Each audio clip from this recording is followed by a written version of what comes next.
অনেক বেশি dark colour করতে চাইলে এটার জন্য কিন্তু বাটার ক্রিমটাই বেস্ট অপশন। কারণ হুইপ ক্রিমের জন্য যখন আমরা ডার্ক কালারগুলো করতে চাই তখন অনেক বেশি কালার ব্যবহারের ফলে দেখা যায় যে আমাদের ক্রিমটা পানি ছেড়ে দেয় অথবা অনেক বেশি লিকুইডি হয়ে যায়, যার ফলে কিন্তু ডিজাইন করতেও অনেক বেশি সমস্যা হয়। বাট কিছু স্টেপ ফলো করলে কিন্তু হুইপ ক্রিমেও পারফেক্টভাবে ডার্ক কালারগুলো আনা যায়। তবে বাটার ক্রিমের ডার্ক কালারগুলো দেখতে অনেক বেশি সুন্দর হয়। আর ক্রিম, বাটার ক্রিম হোক বা হুইপ ক্রিম, কালার করার পর অবশ্যই কিন্তু আমাদের কিছুক্ষণ সেট করে রাখতে হবে। যদি এটা ফ্রিজে কিছুক্ষণ আমরা রেস্টের জন্য দিই তাহলে এটার কালারটা তাৎক্ষণিক যতটা ঘন হবে বা গাঢ় হবে তার থেকে বেশি কিন্তু সেট করার পর বা রেস্টে থাকার পর আরও বেশি কালারটা চলে আসে।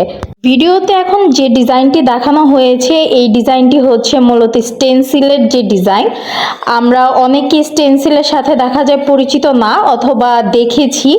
এই কাজগুলো হুইপ ক্রিম দিয়ে করলে দেখা যায় কেকের যে বেসের ক্রিমটা আমরা প্রথমে ফিনিশিংয়ের জন্য ব্যবহার করি ওইটা নষ্ট হওয়ার কিছুটা চান্স থেকে যায়। বাট এটা যখন আমরা বাটার ক্রিম দিয়ে করব, কেকটা পুরোপুরি ভালোভাবে আগে সেট করে তারপর এইটার কাজ করলে এটা ডিজাইনটা খুব সুন্দরভাবে ফুটে উঠবে। আর হুইপ ক্রিমে করলেও আমরা ভালোভাবে আগে কেকটা সেট করে নিব, বেসের যে ক্রিমটা আছে সেটা প্রপার যখন সেট হয়ে যাবে তারপর আমরা স্টেনসিলটা সেট করে নিব। আর এখানে রোজগুলো বাটার ক্রিমের করা, তাই কিন্তু এত বেশি ফ্লেক্সিবল, এটা টাচ করার পরও কিন্তু নষ্ট হচ্ছে না। আর এখানে 1M নজেলটা ব্যবহার করা হয়েছে ডিজাইনের জন্য। আপনি আপনার ইচ্ছা অনুযায়ী এখানে নজেল ইউজ করে ডিজাইনটা করে নিতে পারেন অথবা এই রেফারেন্স পিকচারটা দিয়েও করতে পারেন।